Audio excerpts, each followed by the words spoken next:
Glory to God. Uh, some of us here today, as we are visiting sa mga kapatid po natin, actually, ngayon pong umaga walang bago. Tayo pong may kakasama ngayon ay magkakakilala na. So, kaya ko po sinasabi yun dahil marami pong nagbakasyon this week. Maraming malis this week. I am just really glad, even if they are not here, most of us are here celebrating the Lord's Day. Ano nyo mga kapatid, may mga graduate ang mga anak, may mga umalis ngayong week. At kaninang umaga iniisip ko, well, mukhang maraming hindi makakadalo, but yet, here we are. Here we are gathering. Natutuwa ako na nare-realize natin kung gaano ka-importante ang Lord's Day service natin. So mga kapatid, gusto ko kayong batiin lahat. Of course, Happy Lord's Day, everyone. The Lord is good and He is merciful forever and ever. Hindi na po ito yung iPad ng misis ko. Akin na po to. Namili po ako, mga kapatid. Hindi po yan mahal, mukha lang mamahalin. Pero kailangan po siya eh. Before we start, and I know a lot of you are excited to study again, yung nasa Philippians chapter 1, beginning verse 7 to 11 po tayo. Gusto ko lang pong balikan at pasalamatan ang bawat isa. Mga kapatid, nakita niyo po yung tatlong bagong pintuan natin plus yung office na renovated natin. Maraming salamat sa pagbibigay ng bawat isa, mga kapatid. In total, I think we have spent around 50,000 pesos for all of it. Not only yung pintuan, even yung loob, makikita niyo may bagong pintura and all of that. And of course, nakakabili rin tayo ng bagong chairs, I believe. Praise God, amen? So sa lahat ng yun, we're thanking all of you that you give. Pero mas nakaka-touch po yung messages na na-receive namin doon sa nakaraang Sunday. Meron pong umattend ng evening. And ang sinabi niya po sa akin, Pas, hindi talaga ako gumala kahapon. Sinave ko yung gasolina ng motor para maka-attend ako ng Lord's Day service. And it's something na nakakatuwa, nakaka-encourage, kaya kami nagpapasalamat. April 11, ngayong coming April, ang ating pong gathering sa Orani, ang ating worship service ng Saturday. So pag-pray niyo po kami. And of course, sa late July, it will be the last Friday ng July, we will be having our very first Bible study sa bayan ng Hermosa. Ito po. Praise be to the Lord. Amen? So Brother Louie Bitonio will be assisting me, hosting that Bible study. So pag-pray niyo po kami as the Lord is planting a church in Hermosa. Of course, yung ating limay, through Sister Rose Ann, Sister Kat, Pastor Biner, ang dami pong magulang na umaten, yung ating worship service, of course, sa Mariveles, hopefully magkaroon na ng pambaba. So meron tayo sa Alisasin, doon po sa bayan, hopefully doon po sa bayan sa Balon, na nawa magkaroon doon, kung loloobin ng Panginoon. So kung kayo po ay natutuwa, palakpakan naman natin ng Diyos. Mabuti ang Panginoon. So those are worship services na ginaganap po natin. Very, very excited for what the Lord is doing. And I hope you are all excited as well that the Lord is moving in our midst. Philippians chapter 1, beginning verse 7 to 11. Kung handa na pong makinig, can you say amen? Ulitin ko po, kung handa na pong makinig, can you say amen? I want you to actively listen. Alam ko pong umiiyak yung mga babies natin, but it's a wonderful thing that we have children in our church. It's a wonderful thing that we have youth in our church. It's a wonderful thing that we are together. Brothers and sisters, sisimulan ko ito ng isang tanong. What do we do when a friend loses a loved one? Or what is the best thing we can do when we lose someone? Ulitin ko, what do you do when a friend loses a loved one? Tulad ng sinabi ko, nagbigay ako ng story sa inyo. There was this woman, ma-attend siya dati ng church. Pumunta siya sa bahay kasi nagkaroon siya ng una niyang miscarriage. Nalaglagan sila ng kanyang partner, ng kanyang asawa. Nandun kami sa bahay, pinag-pray ko siya. So we prayed for And then natuwa siya, strength, we prayed na mabuntis ulit. And then kinontak ako ng kapatid, and then sinabi niya ang kapatid, yung second miscarriage nangyari. Second miscarriage happened. And I did not know what to say. At tinatanong ako nung kapatid, sabi, ano pong sasabihin ko? Hindi ko alam ang sasabihin ko. At that moment, it is very tempting to, parang isipin ba kung, ano magandang sabihin dito sa taong to? Ano magandang ibigay na salita na magbibigay sa kanya ng kahit papaanong comfort? And usually, that's what we think of. What can I do to alleviate a person's grievance or grieving? Nung unang taon ko po sa HTM noong 2019, ang naalala ko po that year, pumanaw po yung father ni Alni, ni Ashley, lola ni Cholo, hindi po pala yun. Anak nila Charles, mother ni Hazel, si Ate Tating, pumanaw noong 2019. So that's 1, 2, 3, 4, at meron pang iba. But yun po yung unang pagpapastor ko sa HTM, ang dami namatay. Yung kay Charles po, if you do not know, nanonood ka Charles, sa Dubai po siya ngayon with his family. Yung una niya pong baby sa Cassandra, 9 days old, namatay. Si Ashley po, nagdi-dinner pa kami sa church noon, tumawag, and then yung father po niya ay namatay due to an accident. Ganun din si Alni, yung father niya namatay due to an accident. Sa mga panahon pong nag-grieve itong mga taong to, I really did not know what to say. Si Aldi po nandyan, yung part ng ministry natin. And there are things na hindi mo kayang sabihin, hindi mo kayang banggitin or anything. I found it best, mga kapatid, personally, doon sa mga moment na yun, just to grieve with them. I found it best just to grieve with them. No words can really comfort a wounding soul, but we can be with them. Samahan sila. Nakaupo ka lang. This is what counselors call the ministry of presence. To just be there for someone. Hindi ka magsasalita, di mo kailangan magpaliwanag, di mo kailangan, nandun ka lang. Nakaupo ka lang doon, you're sitting with them. Doon po sa time na to, sa verse 7, ang ina-acknowledge ni Paul, naandyan yung Philippian church. Naandyan yung Philippian church. They're just there. The Philippian church were not only supporting Paul financially, at pinagpe-pray siya for sure, but they were there. They were present. Sabi ng isang leadership guru, si Simon Sinek, iba daw pag nagtanong ka ng ganito, kamusta ka? Tapos sumagot ka, and then, pagsagot niya, okay, ingat. Iba daw yung pag tinanong mo, kamusta ka? Tapos sinabi ng empleyado, ganito po, pinagdadaanan ako. Hala, bakit? Bakit? Anong nangyayari sa'yo? That you actually care. You're there to listen. You're there to understand. You're just there. Brothers and sisters, sometimes when we share the gospel, we feel as if kailangan nating somehow ipilit na ito yung gospel. But yung ating pagkikipagkaibigan, nandun tayo, katabi tayo, kumakain tayo ng kasama sila, willing tayo makinig sa kanilang mga pinagdadaanan, hindi pa natin nakikita na iyon ay pag-ibig na din. Pagmamahal na din. Just to be there and be present with them.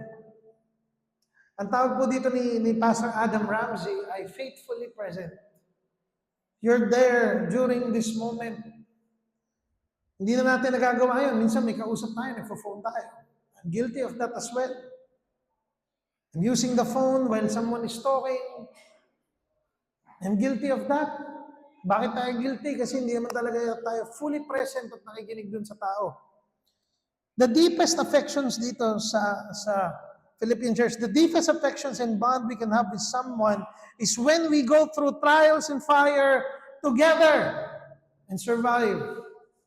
The Lord allows us to go to fires, to trials together. Kaya ganun kahigpit yung pagmamahal naalala ko po sa Acts chapter 5, nung nakalaya si Paul, nagpe-pray sila, and then may kumakatok sa pintuan. It's the Apostle Peter is knocking on the door. At pagkabukas nila, it's Peter. At pagpasok ni Apostle Peter, mag-pray tayo at humingi sila ng boldness. Parang kulang pa yung boldness nila, nakukulong na nga eh. Pero nanghingi pa sila ng tapang sa Holy Spirit to preach the gospel. Because they were going through fire. Brothers and sisters, naalala ko po nung this week, meron akong dalawang kinounsel. At yung counseling ko, it's mostly me listening. Wasn't speaking much. Pag tinanong ako, magsasalita ako. Ganun na lang yung pasasalamat nila. Pastor, salamat talaga. Bakit? Parang isip ko, bakit? Wala naman akong ginawa masyado. Nakinig ako. Nag-pray kami.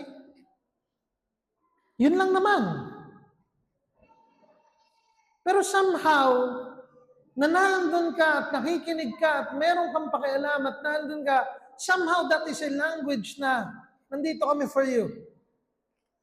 In Philippians chapter 1, beginning verse 7, as we read, at babalikan natin yun, nagpapasalamat, sinabi, tama lang itong nararamdaman ko, sabi ni Paul.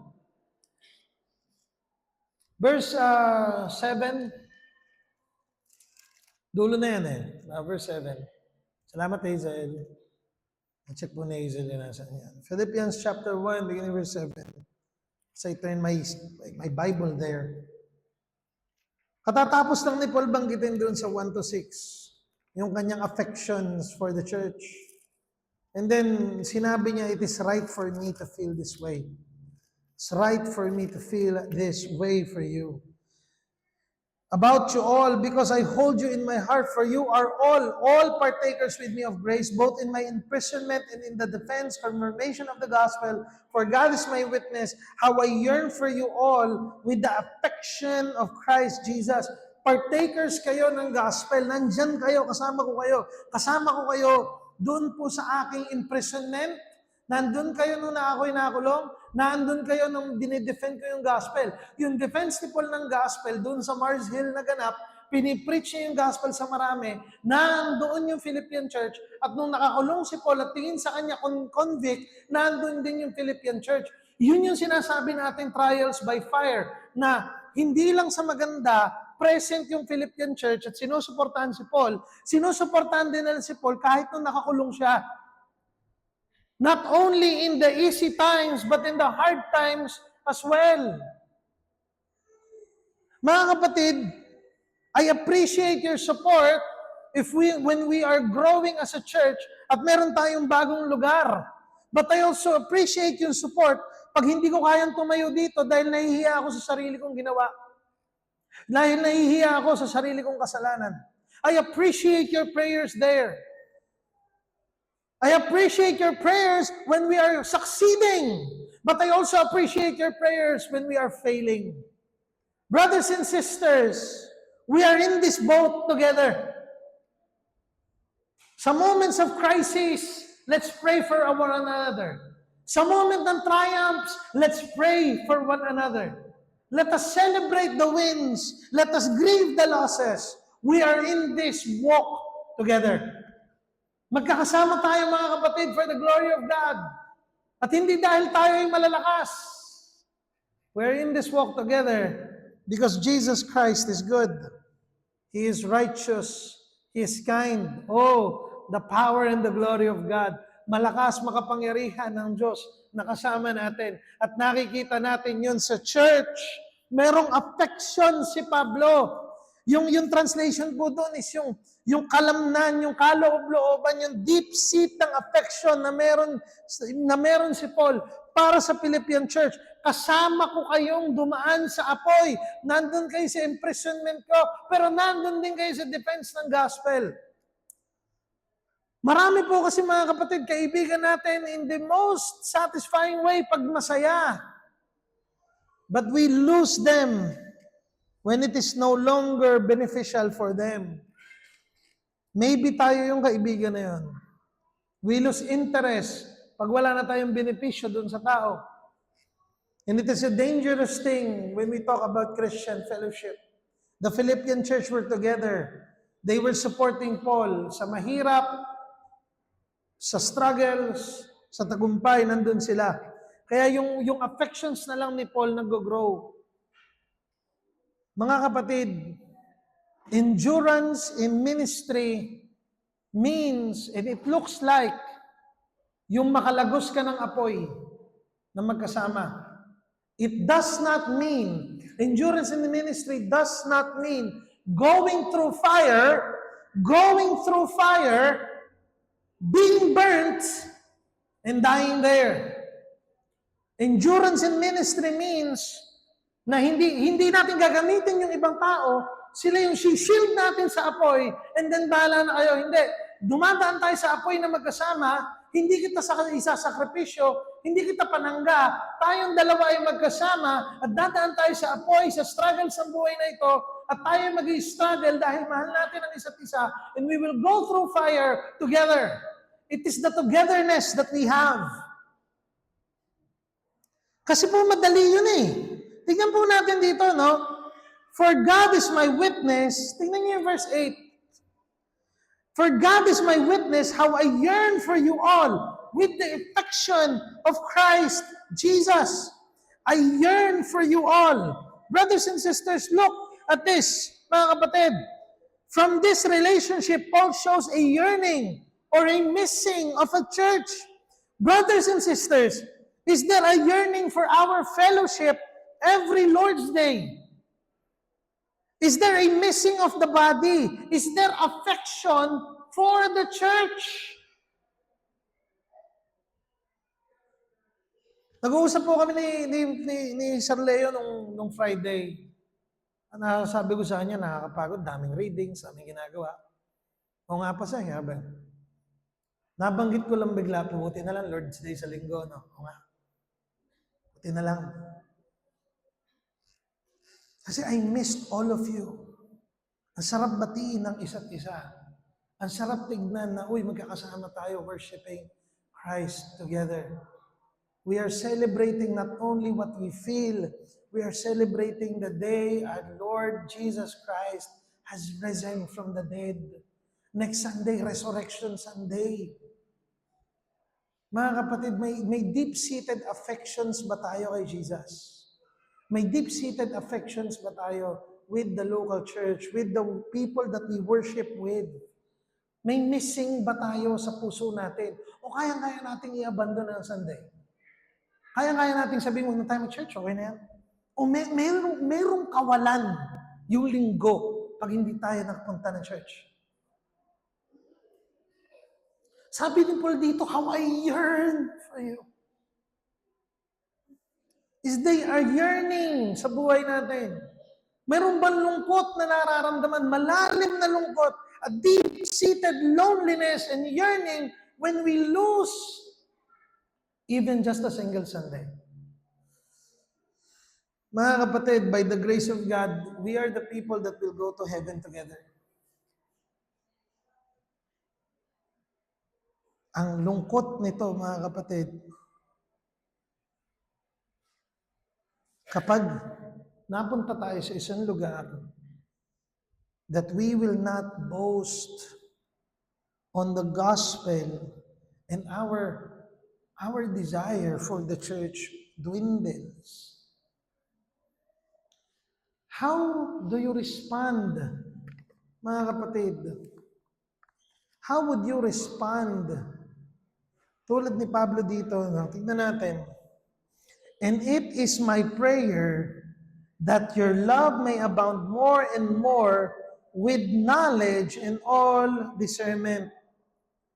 Paul prays for their growth and maturity. Makikita natin yun. In Paul's prayer, he marks two things. The Christian should have more. more of love, and more discernment.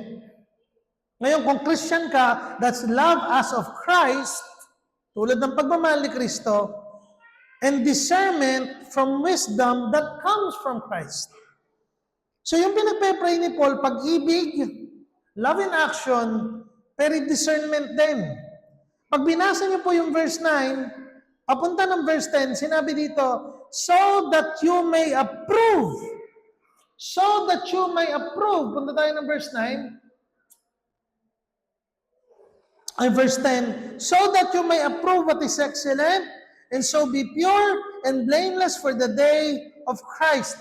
Sabi niya dito, sabi ni Paul, ang prayer ko, lumago ka sa dalawang bagay.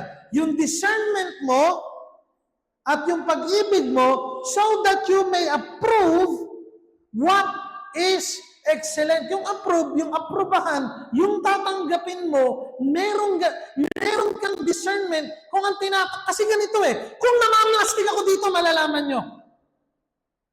Pag sinabi ko sa inyo, nag-i-struggle ako sa kasalanan, hindi madaling tumayo dito, hindi pa rin madaling tumayo dito, at sinabi ko sa inyo ito, malalaman nyo, alam nyo kung totoo yun. I could not fake that even if I wanted to.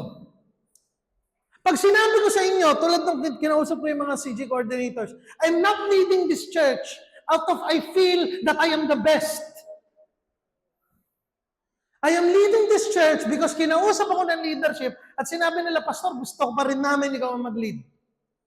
Pero hindi yung lugar na sabi na nga ba, ako ang magaling. Hindi. Sige, gagawin ko to. Kaya masakit Kaya masakit. Pag tinignan natin to at sinabing, so that you may approve, yung discernment kasi, it comes from the body, it comes from Christ, and what you discern from, the things that you see, kung ano na di-discern nyo, parang hindi totoo yan. Parang ginagamit lang tayo nito. Parang niloloko tayo niyan. Parang mali yun. Parang hindi tama yung preaching na yan. Alam niyo kung sino may calling nun? Ang may calling nun kayo. Yung church. One of the things, nung tumayo si Pastor Jeff Joe dito, nung nandun siya sa may hotel, no anniversary, at nag-check-in kami, sabi ni Pastor Jeff, maganda rin yan, so that the church may discern yung teaching na bit-bit namin. Siya nagsabi nun, di ako. Actually, dala, sabi niya, church, ang teaching na dala namin, maganda rin yan. That I would preach there, at meron silang vigilance. Nararamdaman niyo ba yan pag may tumatayo? Hindi kayo basta tatanggap. Alam niyo na, magandang postura yon. Pag may tumayo at nagturo, that's a very good posture. Hindi lang tayo tatanggap. Hindi lang tayo, hindi lang dahil komportable o may nagsalita sa harap. We must be discerning. Paano kung pinapaikot-ikot na pala tayo? It's a good thing. It's a good thing that I'm supposed to earn your trust again. That's a good thing. That's not a bad thing. Tagal hindi tumayo ni Pastor, ngayon tatayo, tapos gano'n. Hindi, that's good. That's a good thing. Let me preach the gospel. Let me live under a lens na tinitignan nyo kung nabubuhay nga ako dun sa sinasabi ko. Gawin natin yun. Kasi ang ginagawa nyo, tinitignan nyo kung approved ba. Tama nga ba ang sinasabi niya? Ayun ang sinasabi ni Paul. Christian maturity looks like that. Nag-grow ko sa love at sa discernment. May wisdom at may affections. Kasi mga kapatid, ganito, kung walang love, at puro lang wisdom, puro lang talino, puro lang discernment, sharp, masakit. Lahat may pagdududa. Bakit kaya niya sinabi yan? Kasi ganito? Bakit niya sinabi yan? Kasi ganito? Bakit kaya niya ginawa yan? At kung puro pag-ibig, hindi, okay lang yan, hindi ganun As Christians grow, Christian maturity is not only about what we know, but we will allow and accept in our lives. Christian maturity is not just about what you know. It's what you allow and accept in your lives. As you grow in Christ, hindi lahat tama. For example, no, mga kapatid, magtatanungan tayo, bakit hindi tayo nagpapaawit ng Bethel? Bakit tayo na nagpapaawit ng Planet Shakers? Pangit pa yung mga kanta nila. Bilang musikero, ang gaganda ng mga kanta nila. Kung musika ang usapan, gagaling. So, ang tugtugin eh. Bilang Kristiyano, very questionable yung kanilang mga lyrics. Bakit may mga certain preachers na hindi tayo tinatanggap ang teaching? But may mga certain books na hindi tayo binabasa. Kasi we are growing in our discernment. Pero ito rin. Sometimes, and listen to me carefully, sometimes, yung discernment na yan, it can turn to pride. It can turn to pride. Bakit?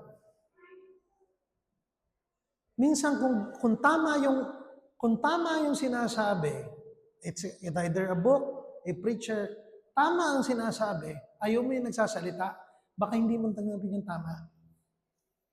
Ayaw ko yung nagsasalita eh. Bakit pag siya nagsasalita, nakukonvict ako? Hindi ko siya gusto eh. Ano naman kung hindi mo gusto? Tungkol ba sa kanya ang sermon? Brothers and sisters, today, are we maturing in the faith? Today, many claim to be of Christ, but we must approve of these things, not just accept them as they are, but through the lens of the gospel, we look with discernment. We have to. Kailangan. Kasi kung ganda at spectacle lang ang maganda, ito pinag-usapan na natin to eh. Kung yaman, spectacle, magandang sambahan, magandang itsura, lahat tayo mag-iglesia ni Cristo na. Meron silang Philippine Arena. Gusto niyo na maganda, aesthetic yung itsura, talagang makalangit, kibuloy tayong lahat. Maganda, yun ang usapan eh. If that's the goal, if the goal is a good-looking church, let's go, all of us go there. Doon tayo pupunta. But through the lens of the gospel, is Jesus the one that's being lifted high? Yun ang prayer ni Paul. Can you imagine? Sa pagmamahal niya, for God is my I yearn for you, and it is my prayer that your love may abound more and more, na dumami, na lumakas, and with knowledge and all discernment, na makilala nyo pa ang Diyos, mahalin nyo pa ang Diyos. Theology will always lead to doxology. It always leads to worship. It has to. We have to grow in worship. Tingin kayo dito mga kapatid. One of the many ways that we worship God on Sundays is hindi kayo nalilate. Pagsamba din yun. Tatapusin niyo yung liturgy, magpe-pray sa simula, aawit kayo, magbabasa kayo ng scripture, makikinig kayo ng word. Sagutan yun eh. Pag nanalangin tayo, nakausap natin ng Diyos. Pag inawit natin yung words niya, Diyos ang nangungusap sa atin. Yung preaching, nare-receive natin. Pag nag-doxology tayo sa dulo, inaawitan natin pabalik ang Diyos. Kahit yung oras eh. Kung okay lang sa inyo ang malate at hindi yan big deal sa inyo, there's something to be said sa atin.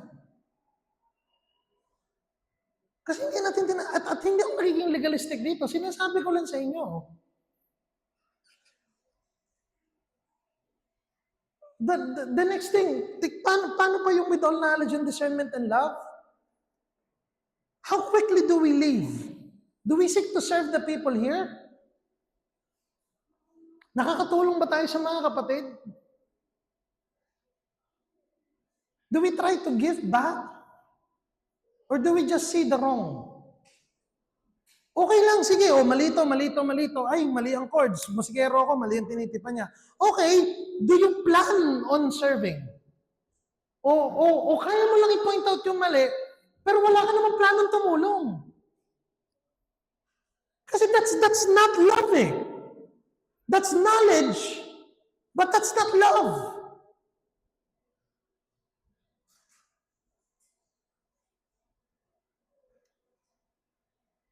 The church loves one another. Sometimes, the most loving thing we can do, ang pinaka pwede ko pong gawin para sa church ngayon, ay to focus on the things that I need to focus on, to serve the people that are willing to be served. Pupuntahan ako sa opisina, kakausapin ako, and all of that. Doon pa lang ubos na ang oras eh. If I'm not trying to pay attention to you, or if I'm not trying to pay attention to the wars, yung mga nangyayaring issues, if I'm not trying to pay attention doon, kasi limitado lang din po ako. Yun ang isa sa mga pinakamagandang counsel na na-receive ko last year. You are a limited person, and you can do limited things. And if you do not focus sa strength na meron ka, sa time na meron ka, wala ka. That's why if people will ask time from me, I will give it to them. Kausapin niyo ako, sige, tara, usap tayo. Kailangan niyo ng prayer? Kailangan niyo ng counsel? May message ako? Sige, let's make time for that. But I will not force myself. Kailangan kong bigyan ng atensyon yung mga taong kailangan to eh. I need to be a pastor to the sheep. Kasi hindi lang yung knowledge at discernment, nandun na yung pagmamahal eh. Mahirap ipilit kung ayaw mo. Hindi ayaw mo, sige. Understood. Anong gagawin mo? Ayaw eh. Okay. Mga kapatid, kasi yung mix na yon ng Christian maturity, you have to be okay with people not understand. Pare ganito, nagli-liturgy tayo. Bakit ba dyan yung church na gusto? Bakit ganito yung gusto mong paraan? Malinaw sa'yo sa word na ito, gospel dapat yung nakasenter, ito dapat yung mga awit. Malinaw sa atin na ganito dapat. Hindi lahat tanggap yun. And that's okay. That's okay. Naniniwala kaming si Jesus eh. Naniniwala kaming hindi dapat ganito ka emotional, dapat nakatutok yung word kay Kristo. Yun talaga dapat at hindi lahat naiintindihan yun. Magbubutuan sa church. Paano tayo makakapagdala ng youth? Ganito gawin natin. Magpa-concert tayo, magpa-battle of the bands tayo, magpa-dance contest tayo, magpa-ganito tayo. Hindi ka na naniniwala doon. Kailangan mo bang patunayan yung sarili mo? Kailangan mo bang sabihin? Hindi eh. Kailangan mong maging confident sa word, preach the word, continue in the word, disciple in the word, and we must focus on where we can.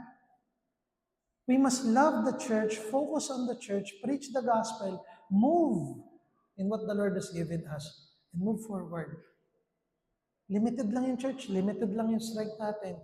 Let's do what we can kung ano nilagay ng Diyos sa harap natin.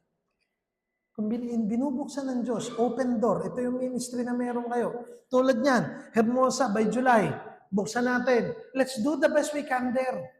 Buong Hermosa ba maniniwala sa Diyos? Hindi ko alam. Pwedeng gawin ng Diyos yun. Pero kung anong binuksan niyang pintuan para sa atin, let's do the best we can there. Kayo mga kapatid, nasaan kayo ngayon? Meron kayong, part ba kayo ng community group? Part ba kayo ng isang church? O outside here, for example, nagcha-church plan sa Orani, merong gawain, April 11. Buong gathering natin every month, meron doon. Are you inviting someone to the Lord? Are you praying for someone that they might know Jesus? Is there a focus on the body na, Panginoon, nag-grow kami in love, in discernment, and in knowledge Pinagpe-pray ni Paul yung Philippian church at hindi niya sinasabing mag-focus kayo kung saan-saan. Mahalin nyo ang church, gawin nyo ang misyon, magpatuloy kayo for the glory of God. That's where we are placed.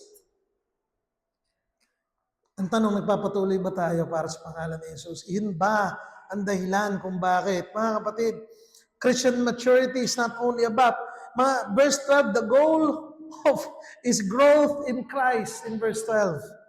A pure character, crack-free or blameless. Ang sinabi po dito sa verse 12, ay sa verse 11, I'm sorry.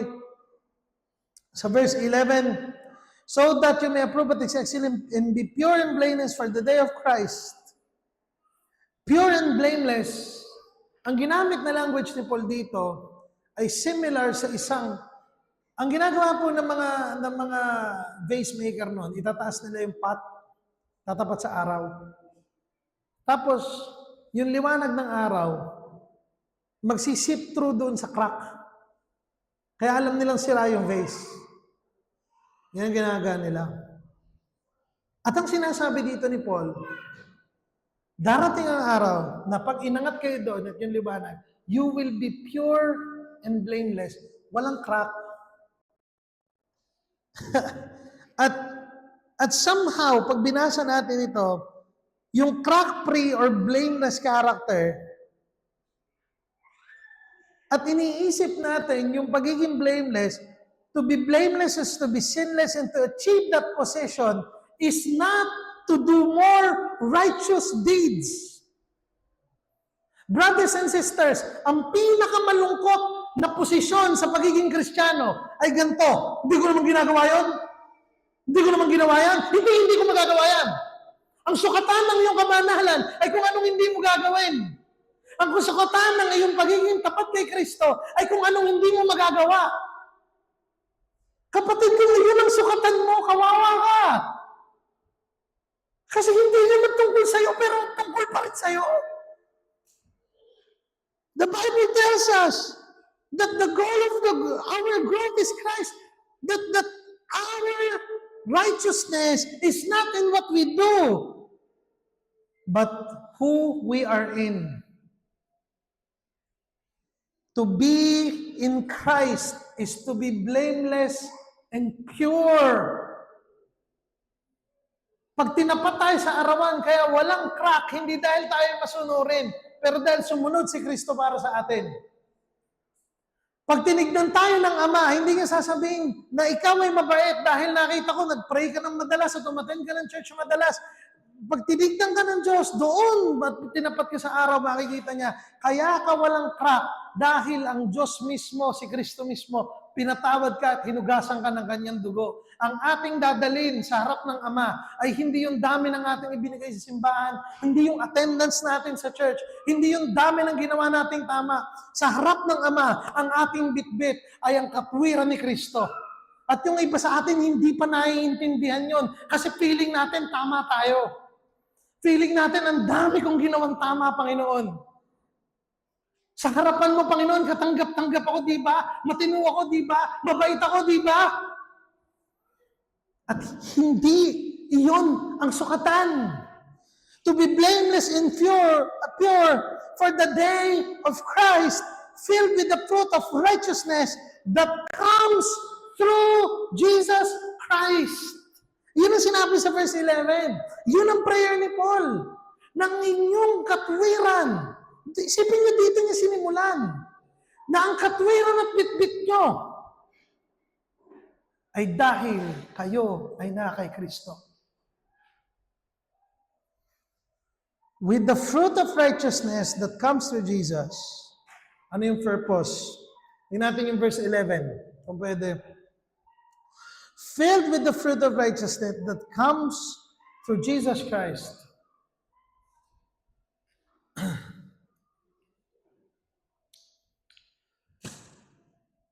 Through Jesus Christ, to the glory and praise of God.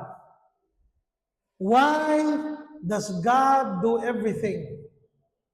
Why does God save us? Tingin po dito mga kapatid, bakit tayo niligtas ng Diyos? Bakit tayo patuloy na niligtas ng Diyos? Bakit tayo binabago ng Diyos? Bakit tayo binibigyan ng Diyos ng conviction na magbago? Bakit niya tayo inaabot kahit matigas ang ating ulo? Bakit niya tayo pinapatawag na kahit tayo madumi? Ano ang kanyang prime motivation? Ano ang kanyang prime na makukuha? At sinabi dito na malinaw sa verse 11, meron kang fruits ng righteousness na kay Jesus Christ to the glory and praise of God. Kaya yun yung dulo na sola. Yung dulo na sola is that soli Deo Gloria. To God be the glory alone. Hindi natin sinasabi na ang kaligtasan, for example, pag tinanong tayo, ang kaligtasan ba ay mawawala? Ang kaligtasan ba ay mawawala? At pag sinagot natin yung kaligtasan ay nasa kamay ng Diyos, ang tunay na kaligtasan, ang totoong kaligtasan na nagpo-produce ng mabuting gawa, nasa verse 11. Ibig sabihin, hindi tayo naniniwala na ang kaligtasan ay hindi ka dadalhin sa pagbabagong buhay. Pag ikaw ay ligtas, yun ang ugat. Ang prutas ng kaligtasan ay pagbabagong buhay. Naniniwala tayo, ang tunay na kaligtasan na hawak ng Diyos ay habang buhay na. Ibig sabihin, kapag ikaw ay lumalayo pa ulit-ulit sa Panginoon, kapag ikaw ay hindi nababago ang buhay, kahit na nag-iiyak ka sa youth camp ng bata ka, kahit na may evangelist na dumating at tinanggap mo yung Diyos pa ulit-ulit, kung hindi nagbago ang buhay mo, hindi tayo naniniwalang ikaw ay naging Kristiyano.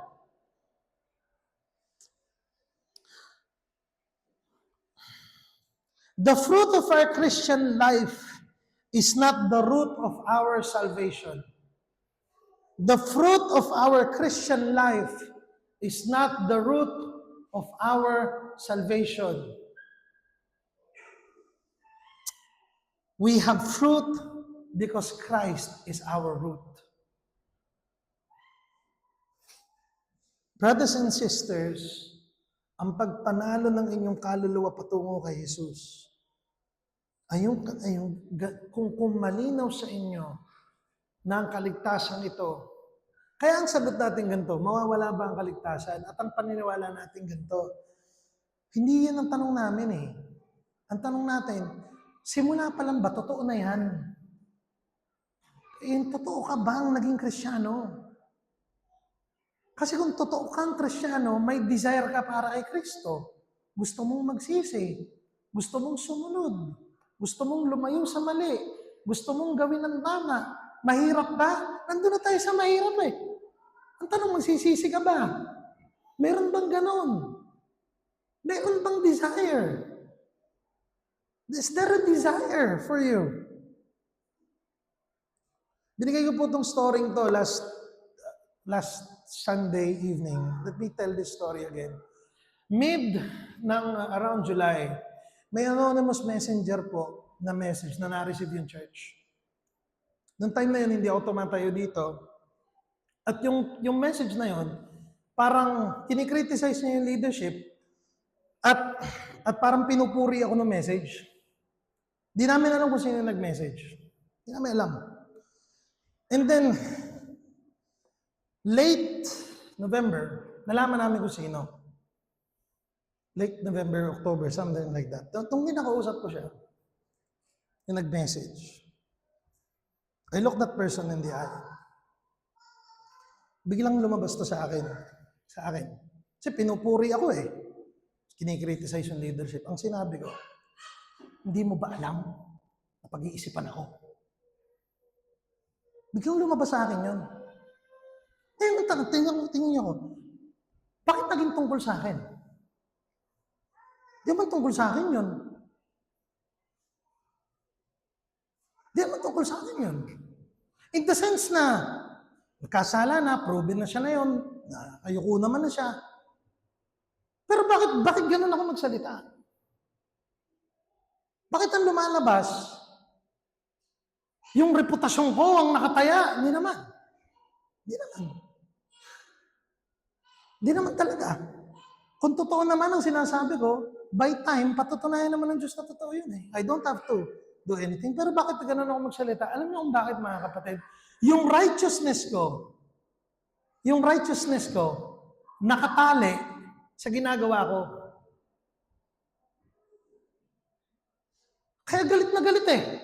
How dare you say na hindi ako nagsasubmit? Ginagawa ko na nga lahat eh. Kailangan bang gano'n? Yuko ka na lang. Yuko ka na lang. Sige po. Hindi mo ba alam, mapapagwintangan ako? Hindi na, tama na. Tama na. By time, the Lord will make all things new. Yuko ka. Lord, ang hirap naman eh. Alam naman akong ginagawa. Hindi, tama na. Bunga yan, tanggapin mo, yumuko ka. Ikaw ang pastor, yumuko ka. Lord, wala akong ginagawa. Bakit? Yuko ka. Because the fruit of your righteousness, ang sinasamba ko si Kristo, at that moment, dapat totoo yun. Ang tanong ko sa inyo mga kapatid, kayo ba? Sa mga moment na may na-offend kayo, nasaktan kayo, na-hurt kayo, saan nakasalala yung bunga? Saan nakasalala yung katwiran nyo? Sa ginagawa nyo? Sa tingin sa inyo ng tao? O doon sa katwiran na meron kayo kay Kristo? Masusubok yun eh. Pag kinurek ba tayo, ganun tayo kabilis ma-offend? Tignan mo, mali din ang ginagawa mo. Hindi ha! Hindi ha! Yun pa lang eh. Litaw na kung sino ka. Yun pa lang. Litaw na kung sino ka. Kaya natin gawin sa iba. Pero pag tayo, hindi pwede. The righteousness we have, the righteousness in Christ that we have, is not based on what we do. It is based on what He has done. Purihin ang pangalan ni Kristo Jesus. Gaano kayaman sa inyo ang inyong reputasyon? Gaano kayaman sa inyo ang tingin sa inyo ng iba? Anong sinabi ni Paul? Mahal ko kayo, pero ang righteousness ninyo, hindi yan sinabing, righteous kayo kasi sinuportahan nyo ako. Righteous kayo kasi pinag-pray nyo ako. Righteous kayo kasi nagbigay kayo sa akin. Ang righteousness ninyo ay kay Kristo. For all the things na ginawa na tama ng church na to, sinabi ni Paul, ang righteousness nyo ay hindi sa lahat ng iyon, pero kay Kristo. HTM, salamat sa Diyos na nagiging tapat tayo ngayon sa Balanga City. Salamat sa Diyos na yung mga teachers natin, alam niyo mga kapatid, by the grace of God, maaaring magkaroon tayo ng jail ministry. Amen! Amen! Feeding program para sa schools. Yung Solos Christos na nagpapatuloy, purihin ng Diyos. Hundreds of high school students are meeting Jesus Christ. Kausap ko po ngayon yung isa nating dating umaattend dito. Alam ko na VP siya sa BPSU. Sabi niya sa akin, kung pwede raw, hopefully magkapag-conduct tayo ng Bible studies for the college students sa BPSU. Praise the Lord! So pag nagkaroon dito ng medicine, ng law, yung engineering department, architecture department, magkakaroon tayo ng reformed, gospel-centered Bible studies for the glory of God. Nakakatuwa po ba yun? Amen! We are in the middle of the city right now. Napupuno ang ating services. Ang daming dumadalo at nadidinig na lang ang gospel. Hindi po ba nakakatuwa yun? At hindi yun ang righteousness natin. Ang ating katwiran ay si Jesus ang naglikha sa atin. Mga kapatid, your righteousness is not the things that you do. Your righteousness is based upon who He is. Let me end with this, mga kapatid. We are one into Him. Pinanalo tayo sa Kanya, being discipled in Him, and on mission for His glory. Yes, we are His church. Totoo naman.